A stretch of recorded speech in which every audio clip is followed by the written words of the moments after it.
Hello, I'm Ted Pike. Every year, thousands of pilgrims come to this place, Palestine, to discover their spiritual roots. Yet today, it is not just the religious. Mankind in general is turning its attention toward this land. Most of us realize that if World War III erupts, it could begin right here in a collision between Arab and Jew. What are the causes of this conflict between Arab and Jew? A conflict which never seems to go away. Before Zionist settlers came here around the turn of the century, this region was not particularly known for strife.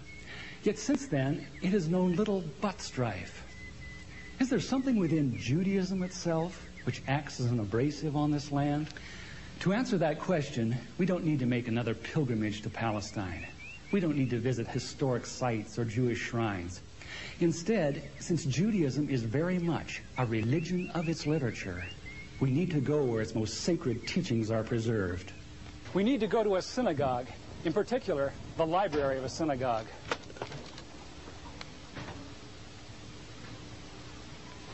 In every synagogue library, we find hundreds of books, but there are a few which tower above the rest in authority. These include the Encyclopedia Judaica, the Universal Jewish Encyclopedia, the Jewish Encyclopedia.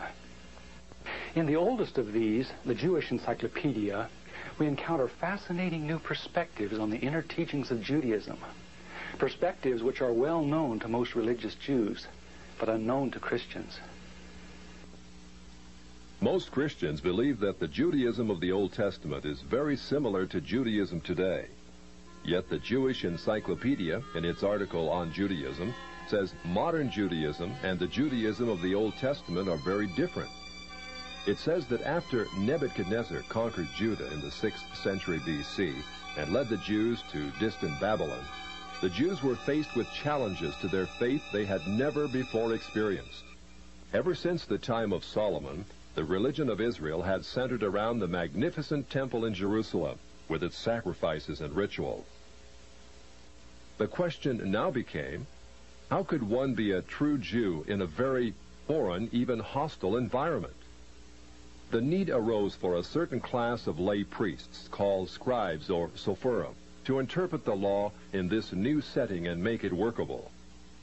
In time, these scribes became what the New Testament calls the scribes and Pharisees, the greatest legal authorities of Israel for all ages. The Pharisees said there were really two inspired revelations to the Jews. There was the written law of Moses received atop Sinai, but there was also the oral tradition acquired by 70 elders who came to the base of the mountain but were forbidden to proceed farther. The Pharisees said that these 70 elders, or Sanhedrin, received a much more extensive and profound revelation than Moses, a revelation which was never written down, yet took precedent over the written law. When Jesus came on the scene, his reaction was to bitterly denounce this counterfeit tradition. Christ said the Pharisees, by their tradition, had made the law of God of none effect. He considered the Pharisees the most dangerous leadership Israel ever had. In 70 A.D., Jerusalem was destroyed by the Romans. Although Jewish sects such as the Sadducees now disappeared, the Pharisees emerged with even greater power over the Jewish people. The Jewish Encyclopedia describes the new role of the Pharisees. With the destruction of the temple, the Sadducees disappeared altogether, leaving the regulation of all Jewish affairs in the hands of the Pharisees. Henceforth, Jewish life was regulated by the Pharisees. The whole history of Judaism was reconstructed from the Pharisaic point of view. Pharisaism shaped the character of Judaism and the life and thought of the Jew for all of the future. In 135 A.D., all Jews were expelled from Palestine. The Pharisees led most Palestinian Jews in a mass migration back to Babylon. The majority of Jews were already in Babylon and had been since the time of Nebuchadnezzar 600 years earlier.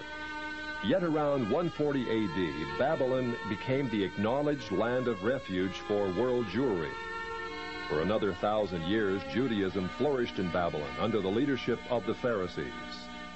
Great academies of the rabbis were established and thousands of new laws formulated.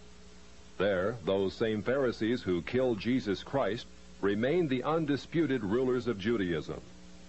In Babylon, the Pharisees codified their oral traditions into the Babylonian Talmud, the written form of that oral tradition which Jesus so bitterly rebuked. The Talmud reveals how deep was Israel's apostasy. In her beginning, God gave the Hebrews the loftiest, the most upright literature and ethics the world has ever known. Yet when they turned their backs on him, they produced the Talmud, a work which has aptly been called a monument to human folly. The Talmud also helps us understand the basis for Christ's unflattering descriptions of the Pharisees. Jesus described the Pharisees as hypocrites, children of hell, blind guides, whited sepulchres, full of dead men's bones. He even described the Pharisees as children of their father the devil, a murderer from the beginning. The Talmud confirms Christ's words. In the Talmud, in Treatise Sanhedrin, an extensive passage describes the right of the Pharisee to kill anyone, just as long as he did so indirectly. As one of dozens of examples, the Talmud tells us that if one bound his neighbor and he died of starvation, he is not liable to execution. In such an indirect manner, the Pharisees also killed Christ. Manipulating the Romans to actually wield the spear and sword, the Pharisees claimed, as their descendants do today, that since the Romans were the direct cause of the death of Christ, it is the Romans, not the Jews, who are guilty. Christ also called the Pharisees adulterers, an adulterous generation. The Talmud provides generous loopholes for adultery. It says the penalty for adultery does not include sex with a minor, the wife of a minor, or the wife of a heathen. The Talmud also encourages seduction of unwed adolescent girls called designated bondmaids. But it's important how such rapes are performed. With the designated bondmaid, one is guilty only in the case of natural connection, but not in the case of perverse connection. The Pharisees reasoned that rape in a perverted manner is outside the jurisdiction of the law. Normal rape, however, was punishable. In Babylon, sexual perversion of every kind had been a way of life for millenniums. The Pharisees were deeply influenced by such practices.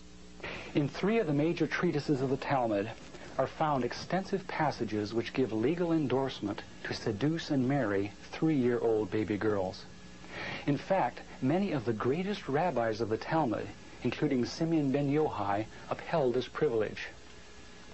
Today in Israel, thousands of Jews go to Meron every year to venerate the memory of Simeon ben Yochai, one of the most respected rabbis in the history of Judaism. In one of dozens of endorsements of child sex, Simeon ben Yochai said, "A proselyte under the age of 3 years and a day is permitted to marry a priest." Agreeing with ben Yochai, the great rabbah said, "When a grown-up man has intercourse with a little girl, it is nothing. For when the girl is less than this, 3 years and a day, it is as if one put the finger into the eye." The footnote to this passage says, "As tears come to the eye again and again, so does virginity come back to the little girl under 3 years." The same section confirms that sexual activity with small boys is in the same category. The intercourse of a small boy is not regarded as a sexual act.